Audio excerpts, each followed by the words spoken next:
ne pourra y arriver seul, ils ont besoin de notre soutien. Vous avez dit, il appartient au peuple iranien et à lui seul de décider de son destin. Mais est-ce qu'un prisonnier décide de son destin? Ça fait plus de 40 ans que le peuple iranien est en prison, une prison à ciel ouvert. Il se débat dans cette prison, il lutte de toutes ses forces et parfois il tape contre les barreaux de cette prison, il provoque des émeutes. C'est ce à quoi on a assisté il y a quelques jours.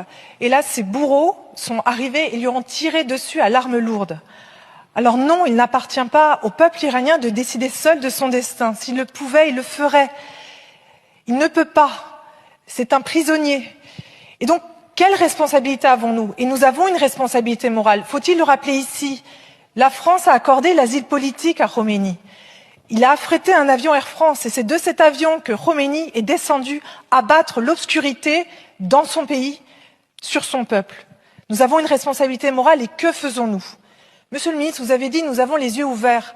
Mais à quoi ça sert d'avoir les yeux ouverts si nos mains sont liées? Que faisons-nous pour le peuple iranien?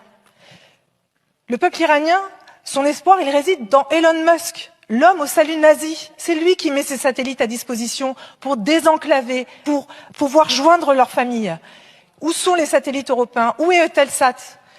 Quand est-ce que nous allons inscrire le corps des gardiens de la Révolution dans la liste des organisations terroristes? Nous avons une obligation de moyens pour aider le peuple iranien. Nous ne savons pas si nous atteindrons le résultat. Et non, larguer des bombes ne sera jamais une solution. C'est peut-être ce que vous voulez dire, Madame la Ministre, et là je vous rejoins.